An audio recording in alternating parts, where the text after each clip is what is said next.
सत श्री अकाल दोस्तों, मैं हाँ जीत हरजीत। अज मैं विश्वकर्मा जी की माता भुवना जोगसिदा बारे लेख पढ़ांगा। विश्वकर्मा जी की माणमती माता ब्रह्मवादिनी भुवना जोगसिदा बड़े जप तप वाली सुहाणी सी। पुराने समय विच जिहड़ियां सुहाणियां प्रभु भगती विच लीन होके जोग सिद्धि कर लैंदियां सन, उन्हां नूं ब्रह्मवादिनियां ते जोगसिदा कहा जाता सी। राजा जनक दे वेले दी एक विदुषी गार्गी भी ब्रह्मवादिनी ही सी। माता भुवना अपने पुत्र बारे जिस तरह की उसारू कल्पना करती सी, उसका पुत्र विश्वकर्मा उसके अनुरूप ही सिरजनहारा सिद्ध होया।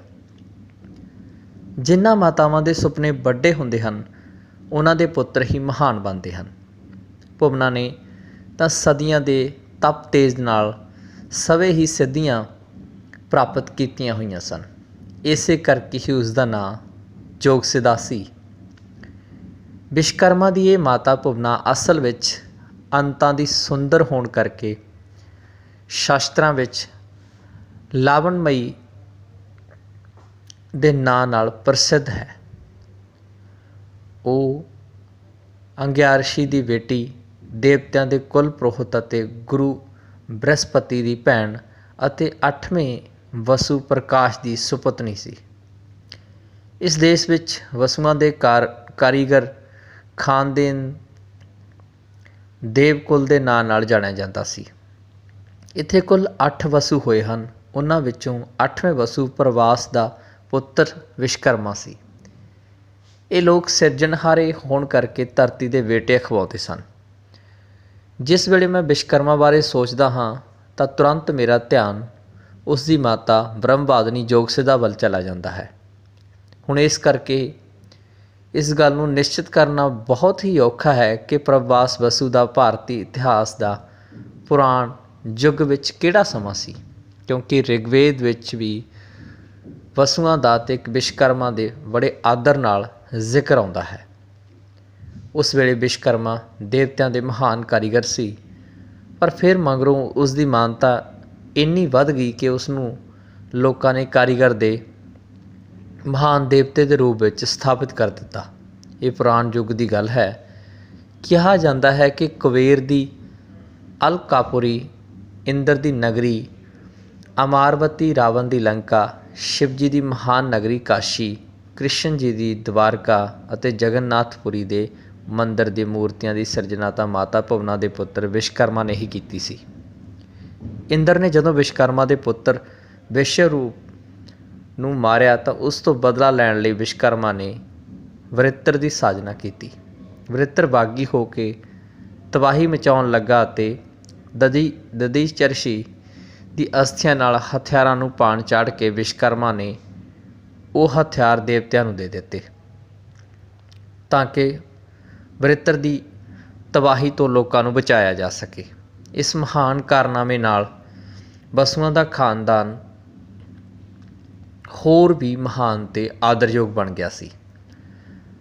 प्रवास वसु की दंपति जीवन बहुत ही सुखी सी। उसका अपनी पत्नी जोगसिदा नाल अंतां दा प्रेम सी। पिछलेरे युगां विच भारती नारियां इन्नियां सुतंत्र नहीं सन रहीआं, पर वसुआं दे युग विच नारियां भी मर्दां वांग ही सत्कारियां जांदियां सन अते उन्हां नूं भी आप दी प्रतिभा दे विकास दे पूर्ण आज़ादी सी। इहो ही कारण सी कि विश्वकर्मा की माता भुवना ने कई देशों की यात्रा की हुई सी। वो अपने जीवन काल विच जिथे किते भी गई, उसने सृष्टि के अंदर सृष्टि के सुंदर रूप नूं वेख्या अते उसके सोहज बारे अपने पुत्र नूं दस्या। उसका पुत्र विश्वकर्मा भी अपनी माता की कल्पना के नाल ही उड्या होवेगा अते अपनी माता के वेखे हुए संसार की सुंदरता बारे विचार जान के उसने संसार नूं होर भी खूबसूरत बनाउण वास्ते सोचा होवेगा।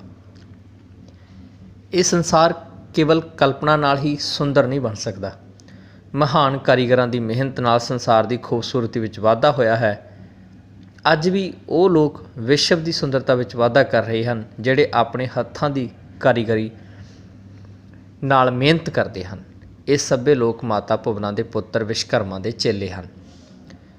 ਵਸੂਆਂ ਦੇ ਯੁੱਗ ਵਿੱਚ ਬਹੁਤ ਨਗਰ ਨਹੀਂ ਸਨ। ਲੋਕ ਜੰਗਲਾਂ ਵਿੱਚ ਘਰ ਬਣਾ ਕੇ ਰਹਿੰਦੇ ਸਨ ਅਤੇ ਦੇਵਤੇ ਆਕਾਸ਼ ਲੋਕ ਵਿੱਚ ਜਾਂ ਕੈਲਾਸ਼ ਪਰਬਤ ਉੱਤੇ ਵਸਦੇ ਸਨ। ਪਰ ਵਸੂ ਕਿਉਂਕਿ ਧਰਤੀ ਦੇ ਵਿਚਰਨ ਵਾਲੇ ਦੇਵਤੇ ਸਨ, ਇਸ ਲਈ ਉਹ ਆਕਾਸ਼ੀ ਦੇਵਤਿਆਂ ਨਾਲੋਂ ਧਰਤੀ ਦੇ ਲੋਕਾਂ ਦੇ ਵਧੇਰੇ ਨੇੜੇ ਸਨ।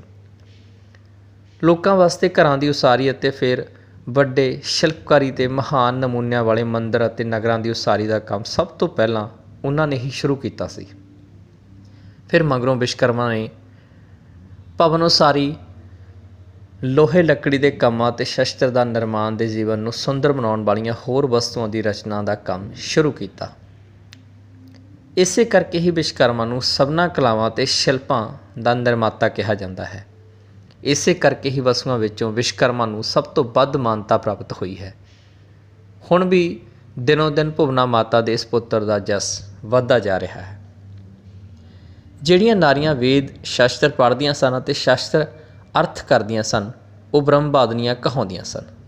ਪ੍ਰਭਾਸ ਵਸੂ ਦੀ ਸੁਪੁੱਤਨੀ ਭੁਵਨਾ ਅਰਥਾਤ ਅੰਗਿਆਰਸ਼ੀ ਦੀ ਧੀ ਨੇ ਆਪਣੇ ਜੀਵਨ ਕਾਲ ਵਿੱਚ ਜਿਹੜਾ ਯੋਗ ਕਮਾ ਕੇ ਸਿੱਧੀ ਪ੍ਰਾਪਤ ਕੀਤੀ, ਉਸਦਾ ਸਾਰਾ ਹੀ ਫਲ ਉਸਨੇ ਆਪਣੇ ਪੁੱਤਰ ਵਿਸ਼ਵਕਰਮਾ ਨੂੰ ਪ੍ਰਦਾਨ ਕੀਤਾ।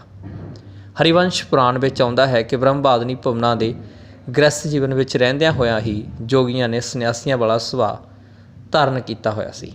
ਜੀਵਨ ਵਿੱਚ ਉਸਨੇ ਹਰ ਵਸਤੂ ਨੂੰ ਸਮਦ੍ਰਿਸ਼ਟੀ ਨਾਲ ਵੇਖਿਆ, ਪਰ ਫਿਰ ਵੀ ਉਸਦੀ ਦ੍ਰਿਸ਼ਟੀ ਕਿਉਂਕਿ ਸੁੰਦਰਤਾ ਨੂੰ ਪੂਰੀ ਨੀਝ ਨਾਲ ਵੇਖਣ ਵਾਲੀ ਹੀ ਸੀ ਅਤੇ ਉਸਦੇ ਵਿਚਾਰ ਉਸਾਰੂ ਸਨ, ਇਸ ਲਈ ਉਸਨੇ ਆਪਣੇ ਪੁੱਤਰ ਵਿਸ਼ਵਕਰਮਾ ਨੂੰ ਇਹੋ ਸਿੱਖਿਆ ਦਿੱਤੀ ਕਿ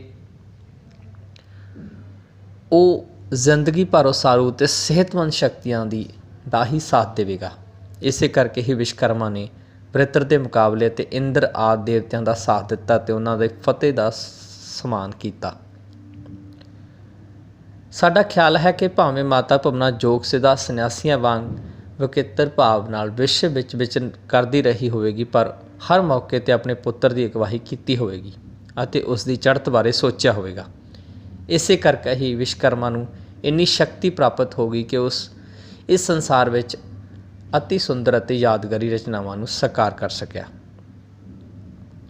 ਇੱਕ ਦਿਲਚਸਪ ਕਥਾ ਆਉਂਦੀ ਹੈ ਕਿ ਜਿਸ ਵੇਲੇ ਵਿਸ਼ਵਕਰਮਾ ਨੇ ਆਪਣੀ ਬੇਟੀ ਸੰਜਨਾ ਦੀ ਸ਼ਾਦੀ ਸੂਰਜ ਨਾਲ ਕਰ ਦਿੱਤੀ, ਤਾਂ ਉਹ ਵਿਚਾਰੀ ਮਲੂਕੜੀ ਹੋਣ ਕਰਕੇ ਸੂਰਜ ਦੇ ਤੇਜ ਨੂੰ ਸਹਿਣ ਨਾ ਕਰ ਸਕੀ। ਵਿਸ਼ਵਕਰਮਾ ਨੇ ਆਪਣੀ ਧੀ ਦੀ ਔਕੜ ਨੂੰ ਜਾਣ ਕੇ ਸੂਰਜ ਨੂੰ ਆਪਣੇ ਖਰਾਦ 'ਤੇ ਚੜ੍ਹਾ ਕੇ ਉਸ ਦੇ ਤੇਜ ਦਾ 8ਵਾਂ ਹਿੱਸਾ ਖਰਾਦ ਦਿੱਤਾ, ਜਿਸ ਕਰਕੇ ਉਸ ਦੀ ਗਰਮੀ ਕਾਫੀ ਘਟ ਗਈ ਅਤੇ ਸੰਜਨਾ ਨੇ ਉਸ ਨਾਲ ਸੁਖੀ ਜੀਵਨ ਬਿਤਾਉਣ ਦੇ ਯੋਗ ਹੋ ਗਈ। ਇਹ ਕਥਾ ਮਨੁੱਖ ਦੀ ਵਾਧੂ ਸ਼ਕਤੀ ਨੂੰ ਉਸਾਰੂ ਪਾਸੇ ਲਾਉਣ ਵਾਲੀ ਗੱਲ ਹੈ, ਕਿਉਂਕਿ ਉਸ ਤੇਜ ਨਾਲ ਵਿਸ਼ਵਕਰਮਾ ਨੇ ਦੇਵਤਿਆਂ ਨੂੰ ਸ਼ਾਸਤਰ ਬਣਾ ਕੇ ਦਿੱਤੇ ਸਨ।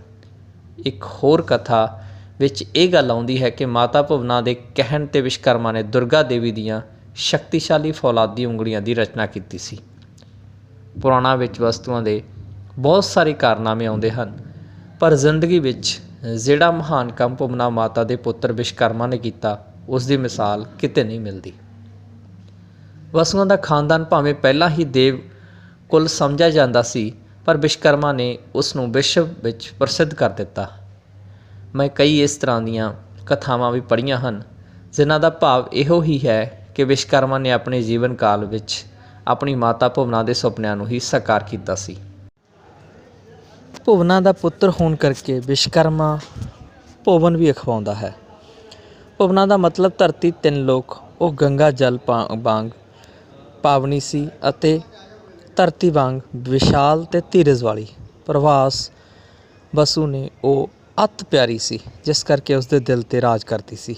ਅੱਜ ਵੀ ਵਿਸ਼ਵ ਦੇ ਕਾਰੀਗਰ ਲੋਕ ਜਿਹੜੀ ਮਹਾਨ ਉਸਾਰੀ ਕਰ ਰਹੇ ਹਨ, ਮੈਨੂੰ ਲੱਗਦਾ ਹੈ ਕਿ ਉਹ ਸਾਰੇ ਵਿਸ਼ਵਕਰਮਾ ਦੀ ਮਾਤਾ ਬ੍ਰਹਮਵਾਦਨੀ ਭੁਵਨਾ ਜੋਗਸਿੱਧਾ ਦੇ ਸੁਪਨਿਆਂ ਨੂੰ ਹੀ ਸਾਕਾਰ ਕਰ ਰਹੇ ਹਨ।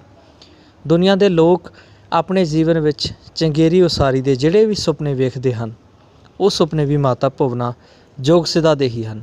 ਇਸ ਤਰ੍ਹਾਂ ਮਾਤਾ ਭੁਵਨਾ ਬ੍ਰਹਮਵਾਦਨੀ ਜੋਗਸਿੱਧਾ ਦੀ ਮਹਾਨ ਆਤਮਾ ਵੀ ਵਿਸ਼ਵ ਦੇ ਉਸਾਰੂ ਸੋਚ ਵਾਲੇ ਲੋਕਾਂ ਦੀ ਵਿੱਚ ਸਮਾਈ ਹੋਈ ਹੈ, ਜਿਹੜੀ ਕਿ ਸਦਾ ਤੇ ਆਖਰ ਤੇ ਅਮਿੱਟ ਹੈ।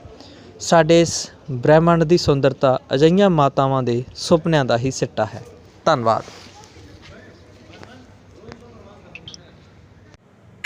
ਚੌਹਾਨ ਇੰਟਰਟੇਨਮੈਂਟ ਤੁਹਾਡਾ ਆਪਣਾ ਤੁਹਾਡੇ ਲਈ।